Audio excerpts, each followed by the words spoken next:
G'day guys, welcome back to the channel. My name is Jono. Behind me I've got my Allbrick plugged in and I recently just figured out how to use it properly.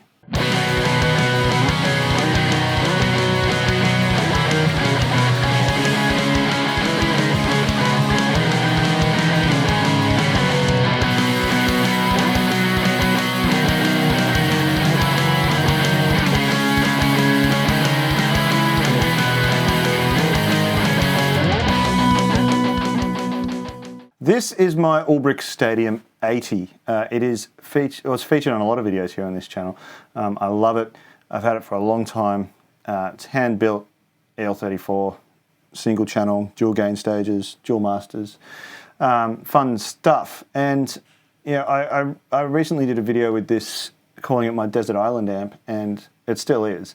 But thanks to some pretty great technical minds that I've recently come to know, is that I've actually been using it kind of wrong.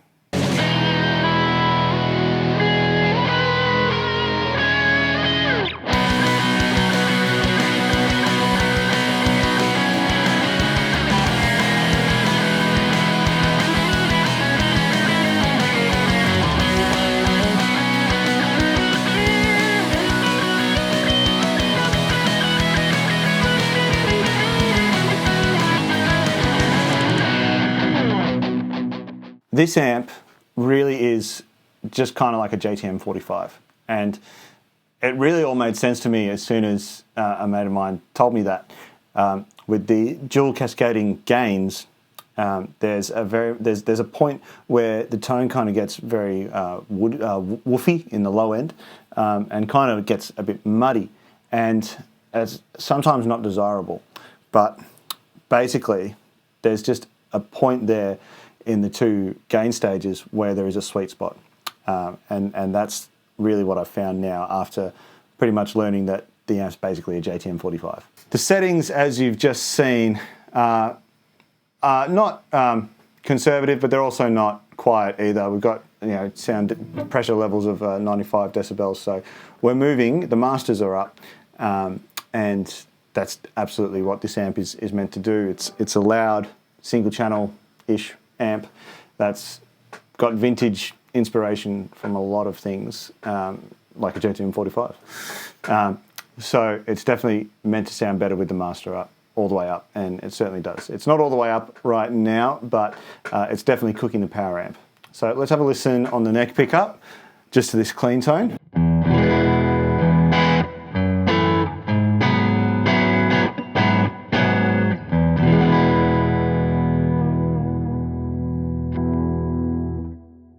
It's just a gorgeous clean tone, really. For EL34s, I think that's so fat and full and round and gorgeous. And if I go to a bridge humbucker, I can get a nice light crunch. So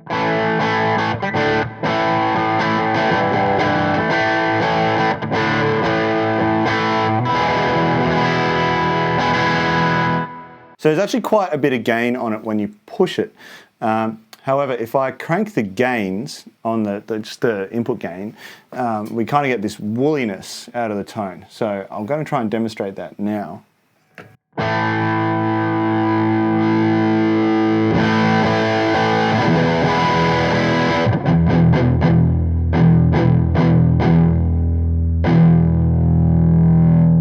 Just to that tone in general, there's actually some good qualities about it. I'm not bagging the amp out at all, but it kind of loses all its tightness.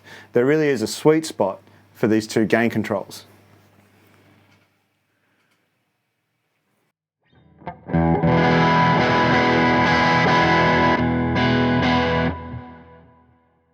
And that sweet spot really is 11 o'clock on the first gain and 1 o'clock on the second gain with the master cranked. Finding that sweet spot also makes the amp, or puts the amp in its best kind of pedal platform area. I hear that term, that's a bit of a term that's thrown around heaps these days, and I've used it before too, pedal platform amps. Yeah, I want to move that kind of, buzzword to, like, I reckon every amp probably has a sweet spot that works really well for pedals.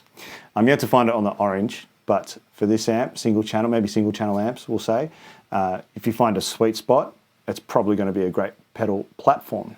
So I'm going to stick the Muse driver on now, and let's have a listen to that.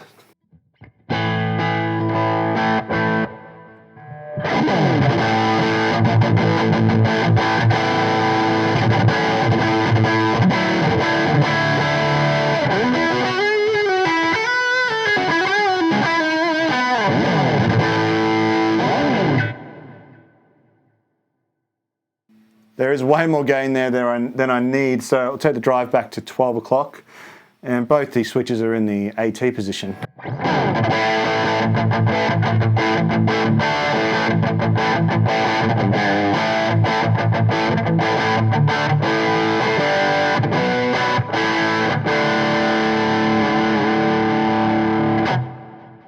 Adding the Muse driver in front does, what adding a pedal to a lot of amps does, which is shove off a lot of that bottom end. And really in years gone past, when I've had the gains on the amp cranked and then a pedal in front of it, maybe just a booster or something, shelving that bottom end has actually helped tame the woolliness that I've talked about with this amp. So I haven't really noticed it.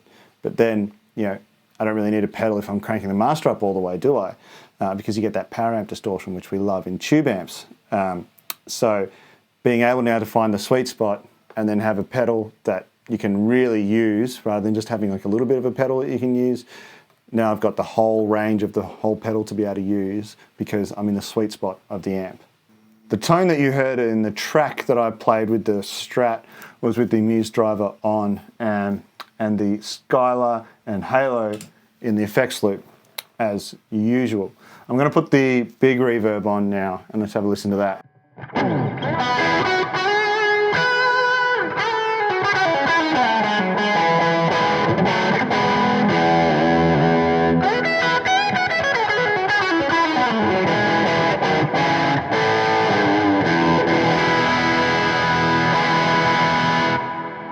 I've always loved this amplifier, but now treating it like a J1045 in my mind has opened it up completely to a whole new array of what it can actually do, and that's always great because it's an old amp.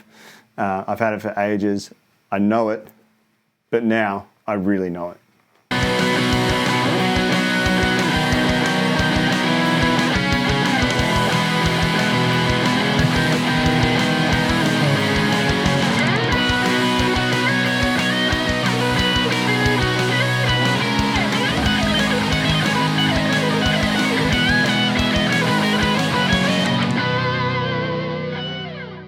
Alright guys, thank you so much for watching the video. I hope you enjoyed it. Please leave a comment if you have an amp that you found the sweet spot in.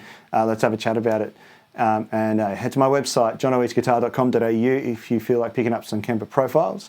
And I'll see you on the next video.